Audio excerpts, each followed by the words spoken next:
All right, we're live. Hey, welcome to the StoryGrid Q&A. Well, StoryGrid editor Q&A. Sorry about that.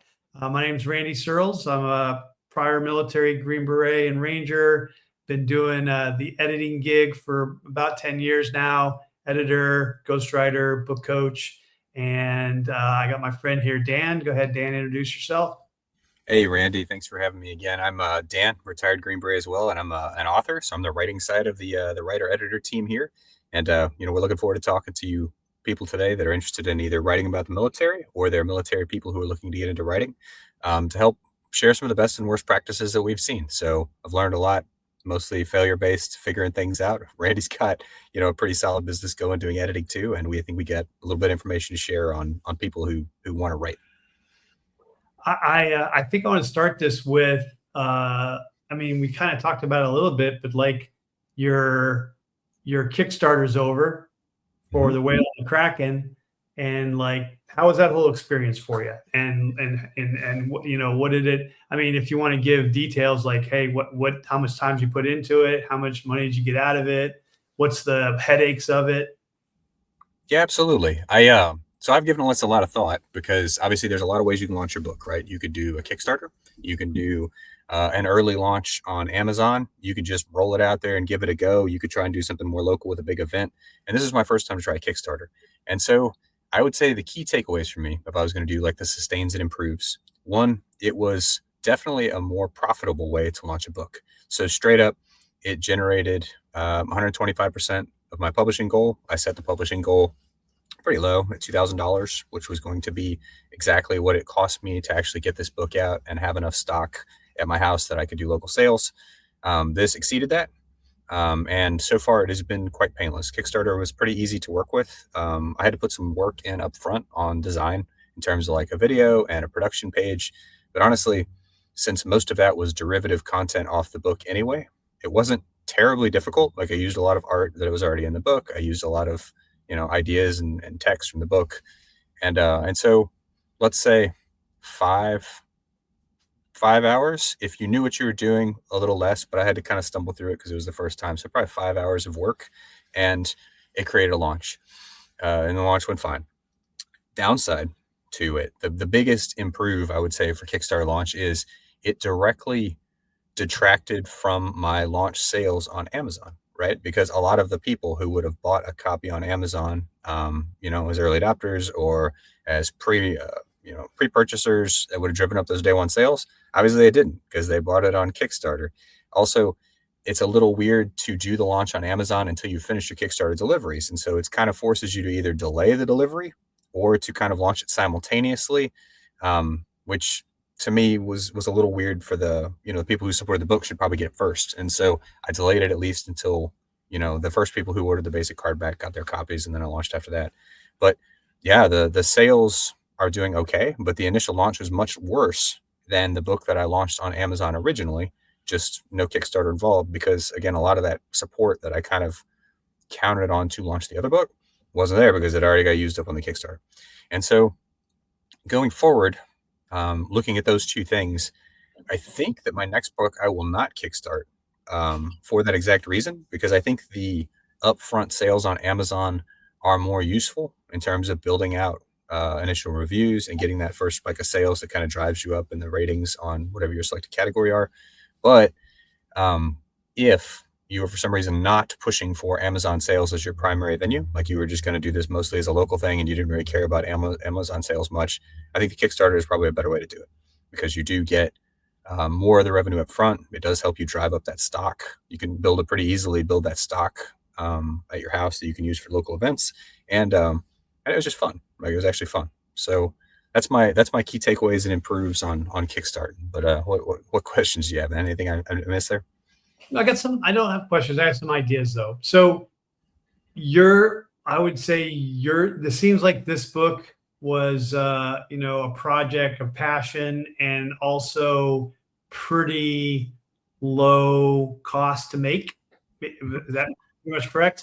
And I think most authors who are going to hire editors and artists for their cover and people to format their book and stuff, probably they can be out anywhere from $2,000 to $4,000.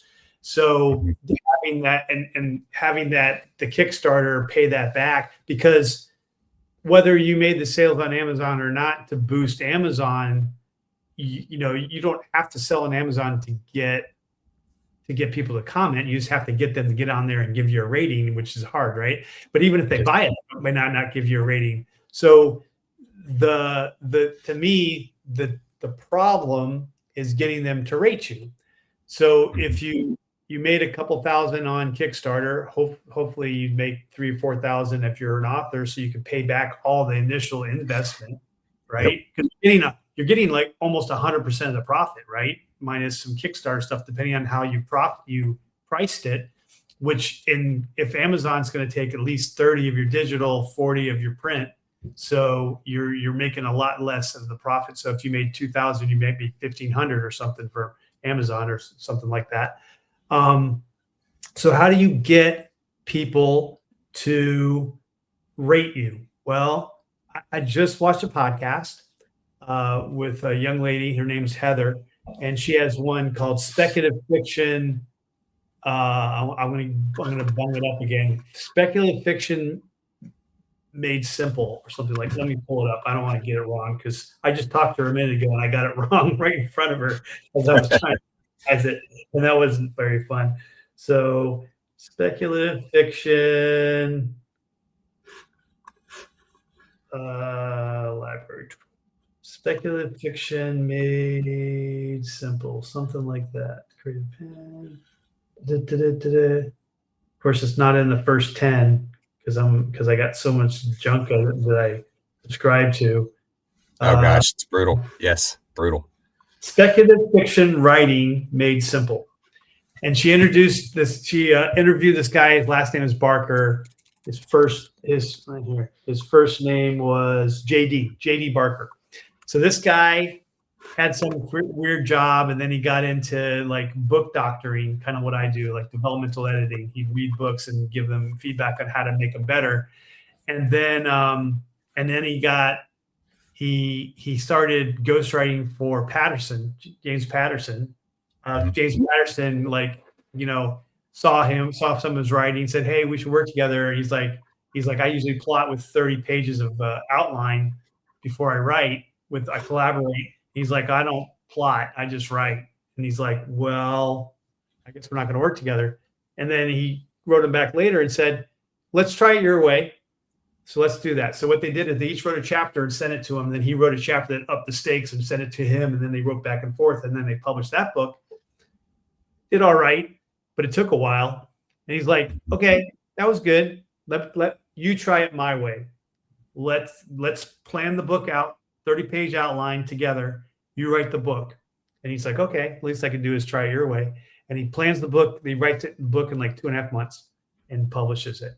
And then he never went back to not planning a book. But the part, so it's a really interesting, his whole career is really interesting. He's been writing for 10 years. Like his third book got a $400,000 advance. And he has a really unique way of marketing.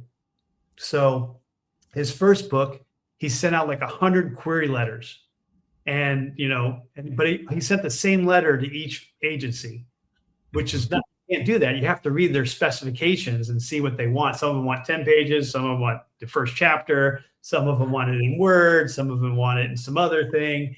And so a copy and paste in their thing. He just looked up a bunch of 100 people and sent it to them. Never got a response. Never really thought why. So he decided to self-publish, and then he hired some top of the line like copy editors and cover and to make it really nice. And he had a scene in there where he used a fictional bookstore from Stephen King called I forget what it's called, but he's like, oh, I need to ask Stephen King permission for that. I can't just, or I'm gonna have to change the name. Oh, Stephen King, I read he lives near my mom. So next time we visit my mom, let's stop by his house. Maybe we can talk to him. I bet he love that. So Stephen King lives on an island that's gated off from society, and so he couldn't get to him. And he talked to his agent. He's like, yeah, Stephen King doesn't like people stopping by, but I got his email. Big shocker. I got his email. Email him the manuscript and ask him your question, and maybe he'll give you an answer. And he's like, oh yeah, whatever. So he emails it off, thinking he'll never hear from the guy. A couple weeks later, he writes him back. It's like, hey, I read it. It's pretty good stuff. Go ahead and use my book, my fictional bookshop name. And so he made that. So stories selling stories. He made that into an article, to a story, and went to journalists and TV presenters around Halloween because it was about a haunted house. No, this is a different one. He went and he used that to pitch because he talked to his friend who was like a martyr. He said, hey, he's like, what? Well, tell me about the story. He's like, well, I went to Stephen King's house. Like, whoa, that's the story. So then they pitched it. He was on TV shows like, hey, fledgling author, talked to Stephen King, who, gave him the thumbs up, really nice guy. So now he's in all the news and stuff, and he sold a lot of copies, which got him his 400,000 deal later on because he was selling a lot of books. Well, one of his other books was a haunted house. So he wrote the book based on a haunted house he passed one day. And he said, hey, I'm going to do a competition. I booked a weekend at this haunted Airbnb. So, buy my book, put a rating down there, and then you'll be in my competition, and I'll draw it on this day, and the winner gets the free Airbnb. And so he thinks of really innovative ways to draw the readers in so that they really want to, put a rating in there. So maybe the problem isn't that you didn't sell them on Amazon because you're hoping that they would rate it too because Amazon would like ask them and like nudge them. But the problem is you have to force them to go over there for a reason. So thinking of innovative ways for them to go over there and push your rating in there so they can get a prize like a drawing or something like that. Maybe that's the solution, because you're talking about 25% of your profit, at least 20 to 30% of your profit, 40% of your profit for most of yours are probably the print ones, did you even sell it in digital? Yeah. I do sell it on digital, but not many people buy it. The kid's book is definitely more print. Yeah. So the print books are your 40% you're giving to Amazon. So maybe the solution is you sell it on Kickstarter so you can get that initial money back and then find a way to convince people to leave the rating. So you're not wrong, man. Especially kids' books, totally different world, right? We often talk about how there's all these kind of soft skills that go with writing that just don't have anything to do with writing. And you realize, well, hell, actually the audience that I built up for my first book translates in no way to kids' book audience. And so finding a way to kind of like penetrate another group anyway is weird and different. But no, to your point, that's what I'm trying to do now, is just get more creative on the local angle. So I advertised with a local newspaper. I'm doing an author event with a local bookstore, and we're going to, figure out how to make this essentially local story engage with the crowd here so that we're just kind of start from inside out. Whereas with the other book, it's really a very vet central. So I'm pushing to veterans, and that community is kind of easy for me to touch nationwide and sometimes even globally. We get a lot of UK and Australia sales, actually. This is kind of the opposite, where I think people like that author vibe, the local author vibe about a local story. And I think that's how we're going to try and drive it. But yes, to your point, you do have to be creative to get people to leave reviews. I mean, just number of sales alone will generate a certain number of reviews. I find it to be around 5%. That's just that's my ballpark on like number of people who buy the book translating to reviews.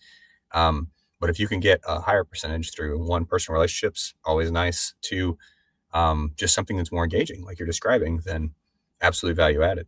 But there's a little chicken egg there, right? So your buddy has the audience, and so he can broadcast something like that competition to get people to do something with an Airbnb, but you got to start to get the audience to do that. And the Stephen King was obviously a great in for that, and great on him for doing that. But it could be challenging. It could be challenging to figure out, well, how do you get a platform to create a little sensation about your book that you can then use to kind of drive, sales and reviews. And that's obviously still learning that myself.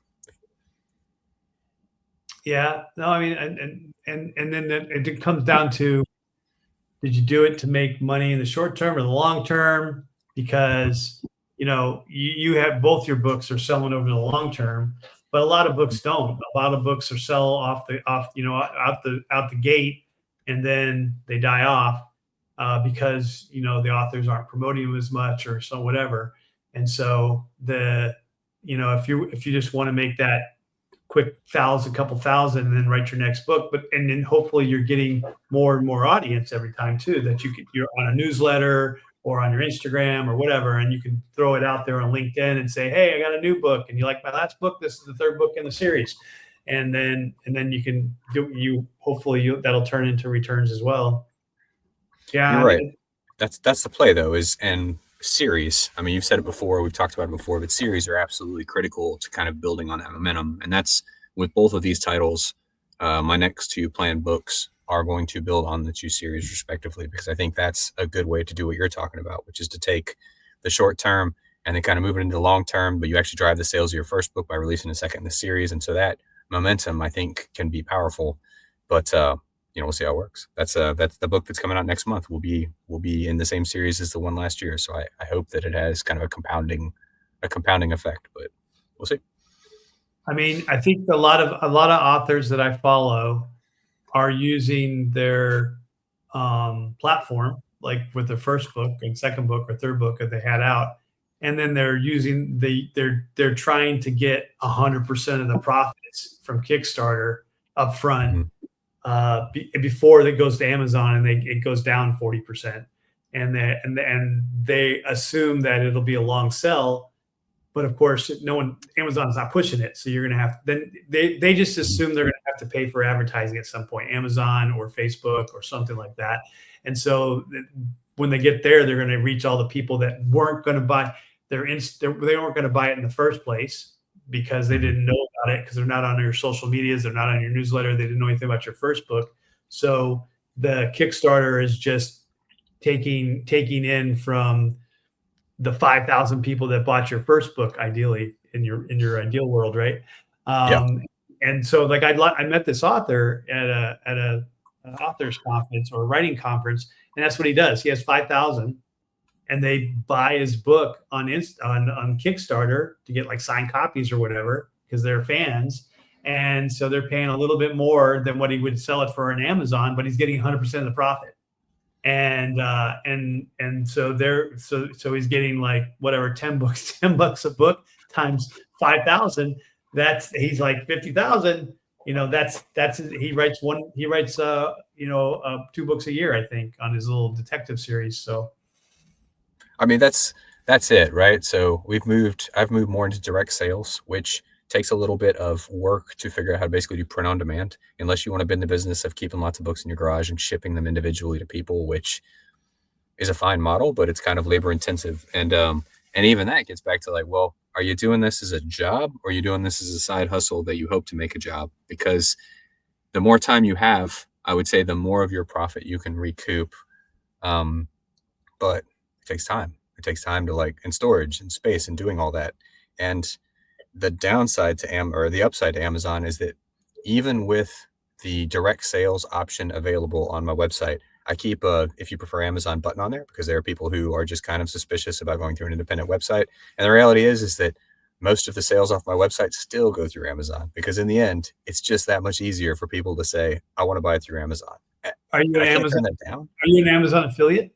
I am. So I am an affiliate. So at least I am also redirecting traffic from my site to Amazon. So you kind of double dip a little bit there, right? Right.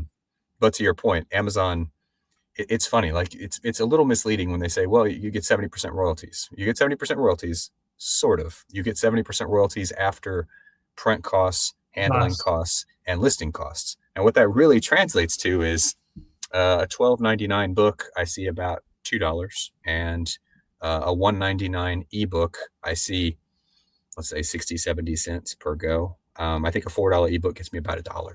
And so it's easy to beer math in your head and be like, well, 70% is cool. You're like, well, yes, but conversely, when you do a direct sale, if I sell a $12.99 book direct sale, it costs me about $3 to print it and about another $6 for shipping and handling with the company. And so you see more like $4, $5 per sale, which is better, obviously. So it's just math on how you want to set it up and how much basically complexity you're willing to deal with. Amazon is very simple. You don't have to do a lot to publish on Amazon. And once you do, it's just there and they kind of handle it all. Your own site and or like personal inventory is more complex. Like it just takes that much more effort and time to kind of maintain it, but it's correspondingly more profitable. And I would love to move toward that model as my primary source, basically when I have enough of a library that people will kind of come to it more often. Right. And I see a lot of authors going that as they, grow and write more books and get more following. Then they build their website out to do all that. So because they know that next time they get a book in that series out, that people are going to find it and they're going to go, oh yeah, I can, and I can buy all the books on the back end. And that's, yeah, it's I see a lot of husband and wife. Like wife is writing and making all the money, and he's marketing and doing all the shipping and the sales and the direct shipping and stuff. Because if you're selling a lot, it's a lot of money. It's true. And it So becomes worth it, right? So like runs to so I did the entire closeout for the Kickstarter. I only have one probably load left to go to the post office, but I set up my pirate ship account so I could do the postage straight off Kickstarter. And I was doing a run every 2 to 3 days until I shipped off the, I don't know, 100 and some change books that I sold on Kickstarter. So it took a little bit. It took a little bit to do, but I mean, it becomes a thing. I mean, you have to package them. You've got to print off the receipts. You got to maintain the materials, and it's definitely not zero costs, but I mean, it's not that hard either, right? With things like Pirate Ship, it's pretty easy. You just spreadsheet in the information. It generates prepaid labels, and so you don't have to wait in line at the post office. You just drop them off. So it's not too bad. But yeah, I can see how if you wanted to make it a full-time job, that would become a portion of your day. That's going to be X hours a day that you're going to spend just filling orders. And if, I guess as a writer, if you thought you were going to just be like, I guess what we imagine Ernest Hemingway was doing. He probably didn't actually live like this either, where he's just like down there, fishing and, drinking on the beach, getting fights with people. Like the reality is it's not quite like that. Like there's a lot of actual work that goes into it, and you got to be ready to kind of commit to that when you get into the writing world for sure. So I also heard, and I don't know where this went. Like 2 years ago, I went to a writers conference, and the guy was on the leading edge of TikTok, having a distribution model for all the book talk books, that if you wanted to sell through TikTok, they would handle all the distribution, and they would have distribution centers in different big cities. And obviously not around the world. It's not Amazon, but they would you could do all your drops there, drop ship at these TikTok locations. I don't know where that went. I haven't heard a lot about it since then. Yeah, Book Vault does basically that, right? That's the service they provide. They do pretty solid website integration. So my website's all through Wix. Wix is pretty good for generating tax statements, earning statements, all the ugly side of sales that nobody really wants to deal with. Like it does most of that for you. And it integrates with Book Vault so that if somebody places an order on my site, that ships directly to Book Vault. Book Vault local printer will print and distribute that. It's not as speedy or as clean as I would like it to be in a magical world. I think it takes a little longer to fill an order, certainly longer than Amazon does. And it's a little clunky just because they always ship media mail, which people don't, people sometimes get crotchety about media mail because things take a long time to get there. But I mean, it's cheaper. And so it does get there, and the quality's good. Their books are really solid.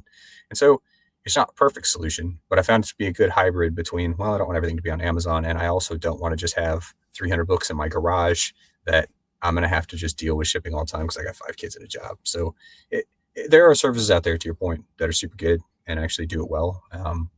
Now you just have to do some research to kind of figure that out.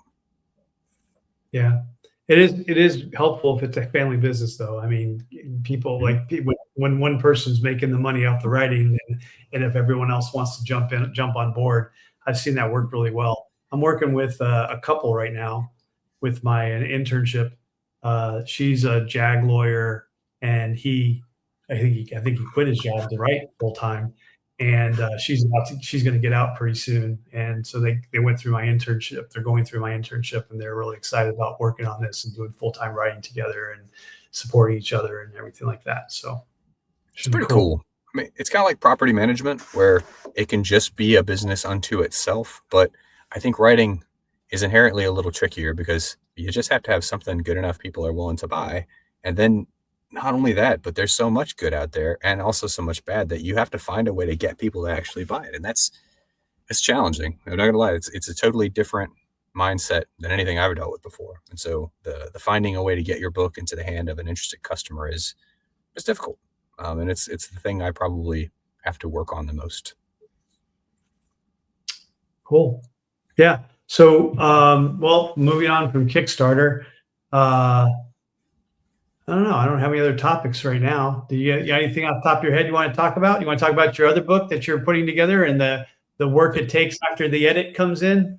Oh, the post-writing process. Yeah. So I just made another checklist last night because, okay, so the new book, It'll Buff Out, is a prequel to the Iraq book that I wrote, Calls It Was What It Was, right at a year, and it came out almost 2 years ago. So it's going to be almost right at 2 years. So I finished the manuscript. I sent it out for edits. I sent it out for second edits, and it just came back from copy edit.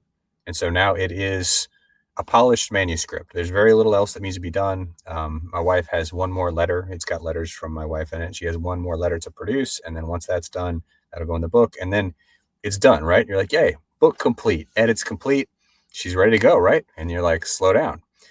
No, because even once that's done, you get into this weird cat and mouse game of tasks you have to finish. So I have draft cover art, but to turn that draft cover art into final art, I need dust jacket comments. I need any kind of pre-read reviews that I can get. And then I need to know exactly how many pages will be in the book so that when I send the template to the guy, because your spine width, right? Black pages drive spine width. And you have to turn that art into a polished PDF with the correct width spine. And then that's how, Amazon Book Vault will publish it. Well, how do you get the number of pages? Okay, well, you got to do your interior format, and you have to ideally do a proof copy so that you can see if you like the margins and get everything set up. But you need art before Amazon will accept your book to create a proof copy. And so you end up in this kind of list of tasks that are all kind of flow charted down to say, okay, well, now my next step is to turn all this into a formatted book. So I'm going to go through Atticus. I love that recommendation. I still use Atticus. You told me about that one when I was putting this last book together, and it's super good for people that are just looking at text-based books. Not really good for kids' books, but it's really good for a normal kind of chaptery adult book. So got to put everything in Atticus, got to get all the way done, figure out the page number. This one's going to be big, probably more like a 400-page book. And so then get that to the cover artist, have the cover artist to do his thing, but then we'll get all that back into Amazon and Book Vault, order the 2 proofs, because you got to do proofs. If you think you don't need to do a proof, you're 100% wrong. Like, something is always screwed up when it finally comes and it's in your hands. The margins aren't right. Something's not going to, it will guarantee it will be that way. So just do the proof. It takes a week or so. You're like, I want to get this thing out the door. You're like, nope, don't rush it. Get the proof, get it in your hand, be satisfied with the way it looks.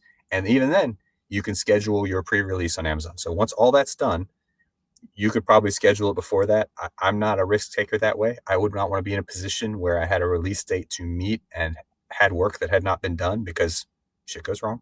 And so get your pre-release set, and then you have to do what? You have to build your advertising, your marketing campaigns to launch this book. And so just because you have a finished manuscript, you actually have, considering you're probably working with a cover artist, 2 to 4 weeks of work remaining to get this book out the door and have a successful launch to kind of make it work. And that's a thing I think people overlook. I overlooked it the first time, certainly, that I was publishing. You're like, all right, I'm ready to go. You're like, you're just not. You're not as ready to go as you think. And so it's a little frustrating, to tell you the truth, because that process is kind of lengthy and it's kind of painstaking. You got to get it done. You're really ready to be done with this and move on to the next project. Can't. And so accept that, slow down, take a breath, work through it, and then make the launch happen well, and then shift your focus after that. That's at least the best practice that I've identified to save frustration. Yeah, no, it makes sense. That's what everyone says, especially when you're doing your own self-publishing. You got to worry about all these pieces. And then, so a lot of people, I don't know what your process is, but a lot of people who are still writing, you're writing the 3rd book, they're like, I'm going to write 3 hours a day, and then I'm going to spend 3 hours on all the other junk that I got to do, like marketing my other books. And really, if you're a self-published author, if that's all you are, you're spending a little bit of time every week marketing your older books, because there's people who haven't heard about them yet, and hopefully they want to buy a copy. It's true. It's just the way it is. And if you're doing it as a side hustle because you still have a day job, it can be pretty daunting. And so if you have the time to invest, I'm going to write 3 hours a day and I'm going to kind of market, logistics, kind of admin the other 3 hours a day, great. That's awesome. For me, that's kind of more like summer of 27. I look to move part-time from my day job and move into writing closer to full-time. But that's still a terrain feature away. Like for now, I'm more like I get about an hour a day of total work to put on side hustle, and you have to allocate that. You're like, well, do you really want to lean into the next project creatively before this one's out the door? For me, the answer is usually no, because otherwise it'd just be frustrating. So I have to really devote the resources now to getting one thing done, and then kind of shift and fire to the next one. But obviously, different people's situations can handle different workloads. I think next episode we should talk about your book launch process. That'd be pretty neat. I've never heard anyone talk about that, and so you seem to have some idea of how you want to market it and what you want to do before it comes out and things. That would be pretty interesting, probably to a lot of people. I'd love to talk it. I'd love to talk just because, again, it's all been failure-based learning, right? You're like, well, how do you do this? You just do it. And you're like, oh, I could have done better. And then you kind of learn from it. And I've done 3 launches now. And so I think I've got some experience, and I think I've got a good plan for this one. So the 4th will be that much cleaner and more successful. But yeah, I'd love to talk it. All right. Well, I think we can end the episode here on that, because most people are probably trying to survive the winter. Yeah, no kidding. I tell you, in Florida, it's been brutal. Like it's a solid like 30 degrees outside. It's sunny, but it's just not warm. I mean, what the hell? Who can live in these conditions? In Spain, I got a lot of rain. My pool's full, but I still do, because I can get it under 14 degrees. I can still do my water ice immersion. Yeah, that's right. That's right. Europe, people don't realize how dark even Spain is because of the way the latitudes work out at this time of year. Like this time of year, Europe is pretty brutal for hours of daylight and general weather conditions. You're like, oh, Southern Europe, it's beautiful. Like it's still on par with like, I don't know, Michigan, right? I mean, it's not like it's actually that far south. That was a surprise to me as somebody that lived over there for a while. Well, I'm almost on the Mediterranean, and we get like 10 months of warm to hot weather, like really hot weather. And then there's those 2 months, like December and January, where it's like, and it's not that bad outside. Like it's really not that bad. It's not even close. It's not even close to freezing. It's mild, but it's just kind of dark, right? It's not the perfect weather you usually get. Exactly. All right. Well, hey, everyone, I guess we could say if there's anyone out there who wants to put a question in the chat, go ahead. I don't see any questions coming up. But other than that, I think we can take off and see everyone next week. Sounds awesome. Yeah, it's been a pleasure, Randy. Thanks for the chat as always. Yeah, it's been a couple of weeks, man, or something, but like almost a month, isn't it? But Christmas. Yeah. Maybe we can get it back on board. Absolutely. Holidays are over. Back to work. All right. So